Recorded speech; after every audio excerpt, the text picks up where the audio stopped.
Chapter 9. The Clearwater River. From the town of Carolina to the Rocky Mountains lies the Clearwater River area, and for the past 15 years it has been a buzz of Sasquatch activity. Unlike most camping and wildlife areas in Alberta, the Clearwater River area is widely used for recreation, camping, and wildlife exploration. Amidst the wild, untouched landscapes, mazes of dirt roads, cut lines, and occupied campgrounds twist around the area. A drive along the banks would afford a pleasure of seeing wildlife, deer, elk, black bear, and sometimes grizzly intermingling with the human trappings of partial civilization. Phyllis Lake Campground, Tay River, 7 Miles Recreation, Elk Creek, Cutoff Creek, Equestrian Campground, Peppers Lake, and Rand Falls are widely used by people. Yet the animals remain in the area. This could be the reason for such frequent sightings of the Sasquatch.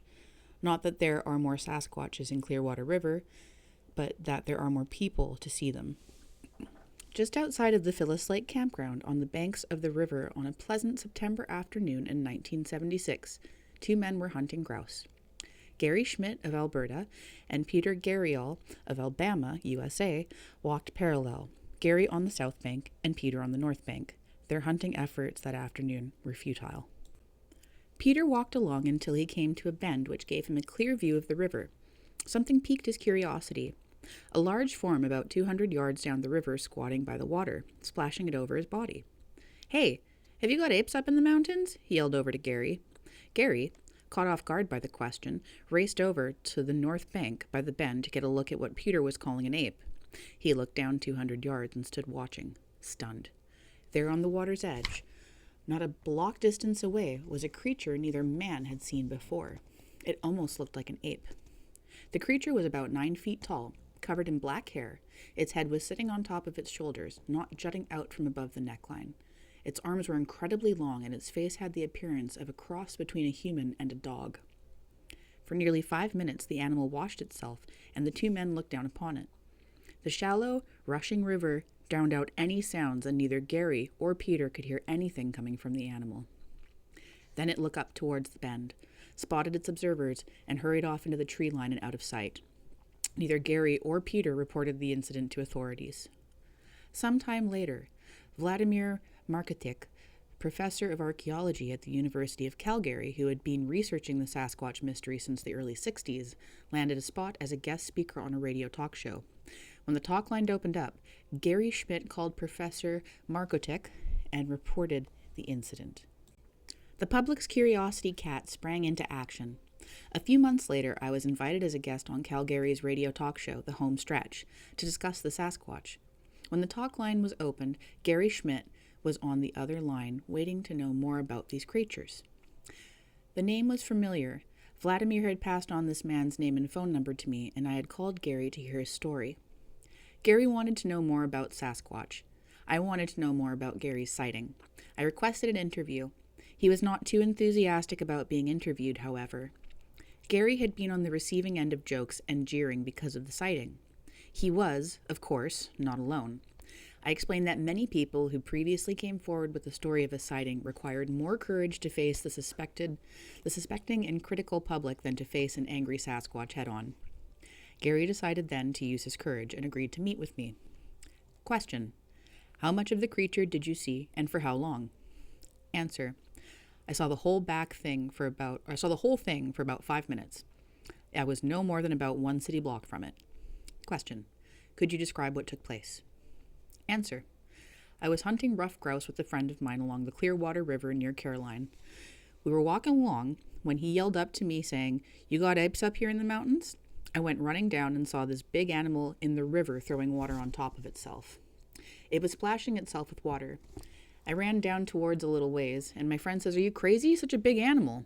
After about 5 minutes, it spotted us and just got up and took off.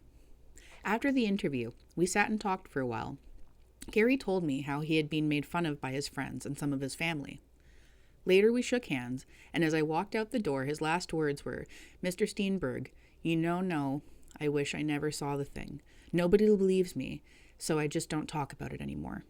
Another Clearwater River incident took place in the first week of August 1984. The man involved does not wish to be identified publicly, so I call him Bud.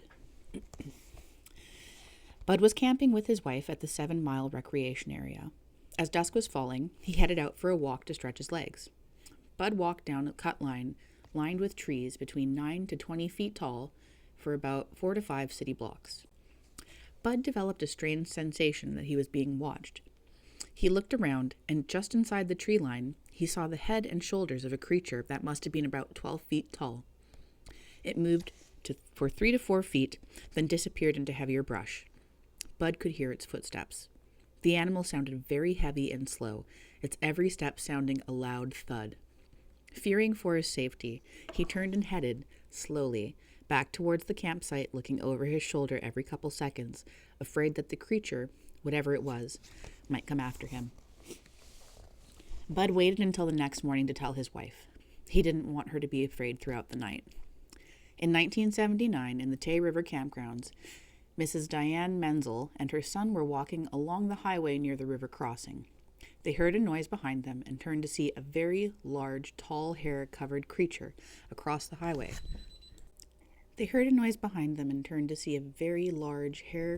Tall, hair-covered creature across the highway, look at them, and then walk up a hill on the other side of the road and into the trees. The creature did not break into a run. It just walked like a man would walk, remaining on its hind legs the whole time. Afraid of ridicule, she kept the story to herself until hearing of a forestry worker in the area who almost hit a Sasquatch with his vehicle. Diane came forward with her story and reported the incident. Some months later, Diane's son called me to report the incident and tell his story as well.